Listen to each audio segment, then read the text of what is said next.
But best offense is a good defense. I played sports through growing up. I played soccer and baseball, and a lot of my coaches would always say, hey, you know, the best offense is a good defense.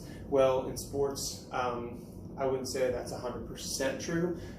It's a very good saying, and defense is very important. However, you still need a good offense. But one thing I've learned about in finances is truly it is 100% true that in finances, the best offense is a good defense, because if you are not learning defense and how to keep the money that you're already making, then when you make more money, you're going to have a harder time keeping the more money you make. You're just going to go out just like the money that you already have made goes out. So you can beg your boss, your employer, for $1 raise, and you can go from making $20 an hour to $21 an hour. But what's going to happen to that dollar raise?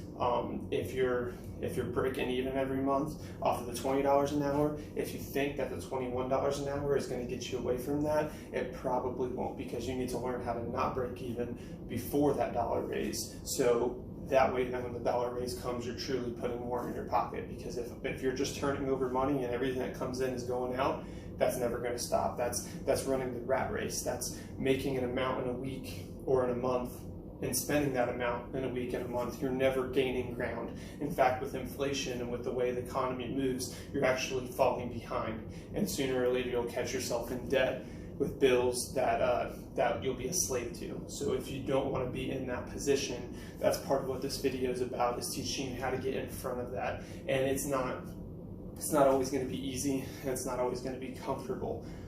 It takes sacrifice, so it's a matter of whether you're willing to make those sacrifices or not. Some of you want to drive your car that you own, or that you don't own, that you rent from a bank for 6-7 years and make a $400 payment on a month.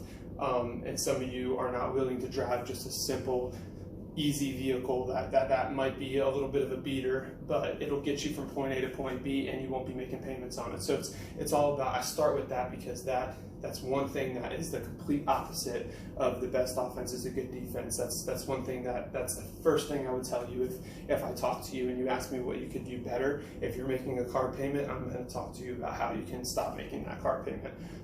Car payments will rob you. So that's one thing that I do not support. I've never ever had a car payment, and that's one thing I would encourage anybody is if you have a car payment, get away from it. So anyway, I'm going to go ahead and get started.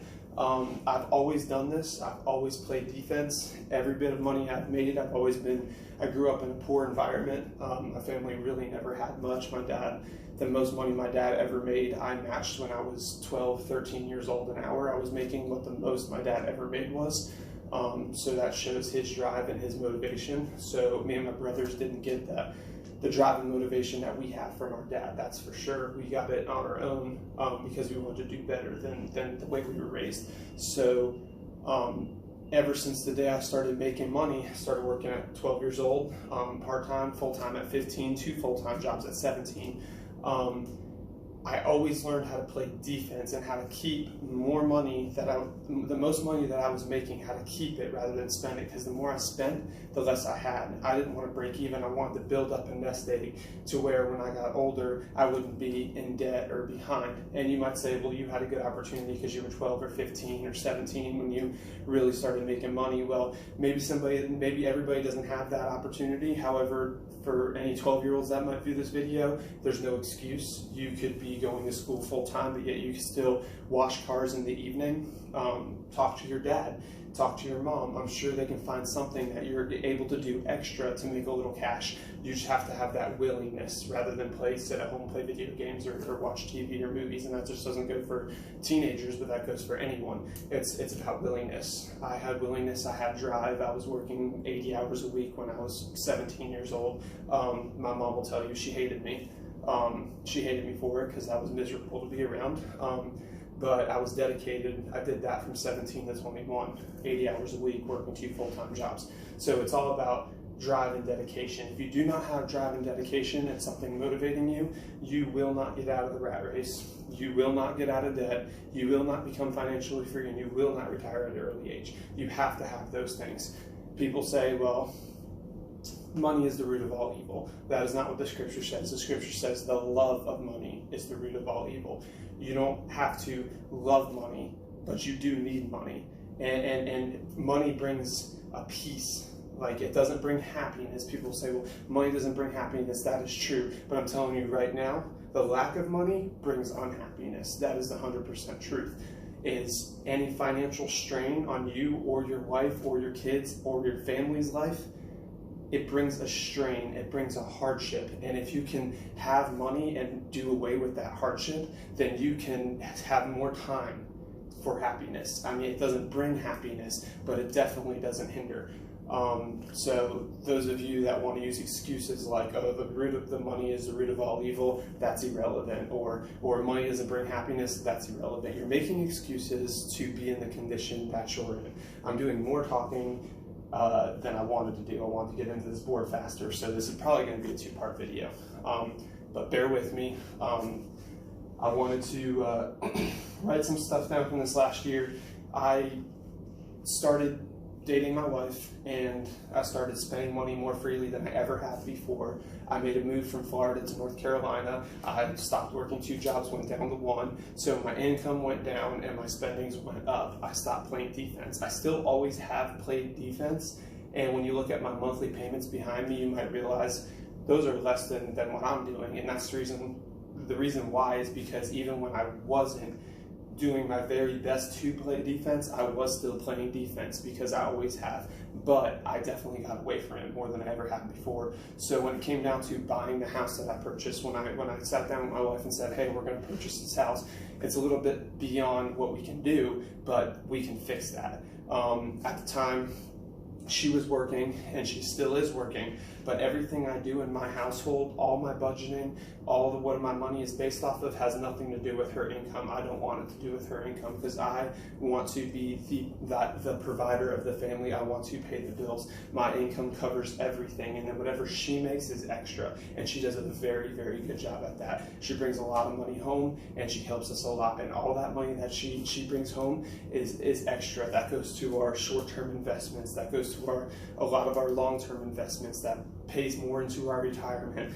That it just does a lot of things for us. Because if she didn't have that income, I might have to work more hours than I do, or I might have to take a second position, and I'd be willing to do that, work a second job if necessary. But by her working what she works, and both of us going to work in the morning and coming home around the same time, it allows me to get home earlier than I would have to if I was working 2 jobs. It allows more time for us to be together, and it gives her something to do rather than sit at home and do nothing.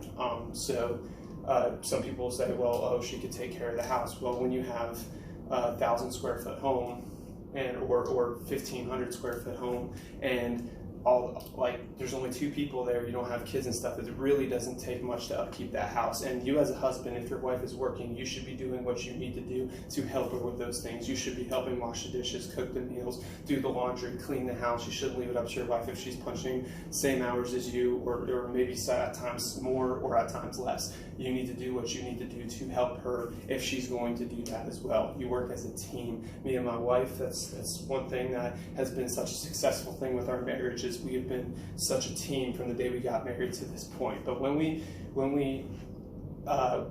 followed through with the purchase of our home, I told her, I said, we're not going to be able to afford this based off of my income solely. So I'll have to get a second job, or we'll have to balance our budget, because we're not going to balance our budget better and cut our spendings, because we're not going to use your income at all. Your income is not going to come into play with any of our bills, because at any point, if you can't work, if you get pregnant, if we have kids and you can't work, I don't want to be reliant on that. So my income has to pay the bills, not yours. So I'm going to have to either take a second position, or we're going to have to work some numbers. We sat down and discussed what I wanted to accomplish. I kind of wrote out this board behind me to her, and I presented it to her, and I told her what we were going to cut our costs on. So with that being said, I will say that a 30-year mortgage I was able to afford on the home without having to do anything. I could have ran the rat race, and I could have afforded a 30-year mortgage and pretty much broke even every month. But I told her I'm not willing to do that. 1, I want to do a 15-year mortgage, and 2, I still don't want to be breaking even every month, but I want to have cash outside from my pay outside of all of our bills on a 15-year mortgage. So I had to show her the number difference. And that's what I'm going to show you behind. I'm going to take you a walk through what I had to do this year to afford a 15-year mortgage on my house and put more money in my pocket without working a second job, without working extra hours, without any commission pay or anything like that, just solely off of my paycheck I make every week. Some of these numbers are spot on, some of them are a little off, and the reason why I say that is where I list my pay isn't 100% correct. It could be a little more, it could be a little less. I didn't want to throw out there exactly what I make. I wanted to keep that a little private. Same thing with the loan. The loan is very close to where we were at, but it's a little different. However, the monthly bills are pretty much spot on. So I'll go ahead and show you how I went from only being able to afford a 30-year mortgage and breaking even every single month with keeping no money back to being able to afford a 15-year mortgage, which is cutting the time it will take to pay off my house in half and being able to put money in my pocket. And we'll start. First of all, 30-year mortgage here. It's right here, 30-year mortgage. If you take a loan for 150 grand, and keep in mind that rates change, interest rates might be a little lower than this right now. And also this is a lot based off of your credit as well. If you have fantastic credit, you're going to be able to get a better loan for more money and a better interest rate and lower payments. If you have terrible credit, all that's going to go up. And where does terrible credit come from? Terrible credit comes from running a rat race, breaking even every month, and then having unexpected bills. Everything that comes in a month that you're making, say you make what I have here listed $3,200 a month, that's what your gross pay is before taxes and everything. And then you, after taxes and everything that you do, all of your bills, you break even. If at any point your car breaks down, or if at any point someone gets hurt and you have to make a doctor's appointment, how do you pay for that? If you have no money in the bank and you're breaking even, you have to swipe a credit card. Then you add to your monthly expenses, and then you can't keep up because you're already breaking even. You start falling behind, and then your credit score starts, you start missing payments, and your credit score starts getting hit. So once again, the best offense is a good defense. As long as you're playing defense and you keep your monthly bills below what you're taking home every month, you're not going to run into that problem. Your credit score is going to stay good. And I know some people say credit score doesn't matter. What's a credit score? And I'm kind of referring to Dave Ramsey. Well, it depends on what you're trying to do in life. Like, I want to own more than one property. So if I want to own multiple rental properties and different things, there's that point. There's going to be a point where I'm going to need loans from the bank. Even just on my home loan, I'm going to need loans from the bank. So to say that a credit score is not important is, in my opinion, ignorant, because you're not going to get a good rate from a bank without a good credit score, if you get a rate at all. I know people right now that are currently renting because they cannot get a loan from a bank because they don't have good enough credit score. So for a super famous financial investor to tell you, hey, a credit score doesn't matter, I don't quite understand how he gets by in saying that, and a lot of other people say that as well, but I could be wrong. I don't know. He's way further along than I am, so he probably knows more than me, but I'm saying from my personal experience that a credit score does matter, because you ain't going to get good rates without one. So when I went through the process of buying my home, talking to a money lender, talking to a bank, I got a quote for a 30-year mortgage and a 15-year mortgage based off of my credit. Once again, this isn't the exact number I had to borrow. This isn't the exact interest rates that I was presented, but the payments are pretty similar. This is about where my payments were at. So I was told $800 a month on the 30 year, and I was told $1,500 or $1,150 a month on a 15 year. And the interest rates are pretty significant. So going forward, say if I make $20 an hour and I work 40 hours a week, that's $800 a week. $800 a week is $3,200 a month. That's 4 weeks out of the month. You work a couple extra days usually out of the month, so every once in a while you might get lucky and get 5 paychecks a month. That's bonus money. But you want to budget for only getting 4. You only want to budget for 28 days in the month, 4 weeks a month. It's a way of getting 1 or 2 extra paychecks throughout the year that are just benefits and that you can use to apply to savings and retirement. In this diagram here, I do not have any of my retirement accounts listed, any of my payouts for my retirement. I don't have any of my short-term investing. This this is to show you kind of where I was at, but not 100% where I was at, because I've always paid into retirement, and I always will pay into retirement. But this is just because I know a lot of other people are not, so I'm showing you if this is kind of the situation where you're in, these are, like, if these numbers are similar, you have something to look at and relate to, rather than me having my retirement and stuff listed. Because once again, I've said some of these numbers aren't 100% when it comes to my life. They're a little bit different, but my bills are pretty much exact. Anyway, outside of not having retirement and stuff included in it. So take home pay $3,200 a month. Taxes on that would be about $425. With the research that I've done, it was about $425. That brings my payment down to $2,775. I was bringing in a month, so to speak. Not exactly accurate, but I'm saying if this is where you're at, this is a way for you to understand what I'm trying to explain, what I'm trying to get at. So a lot of people will get taxed and then they'll give.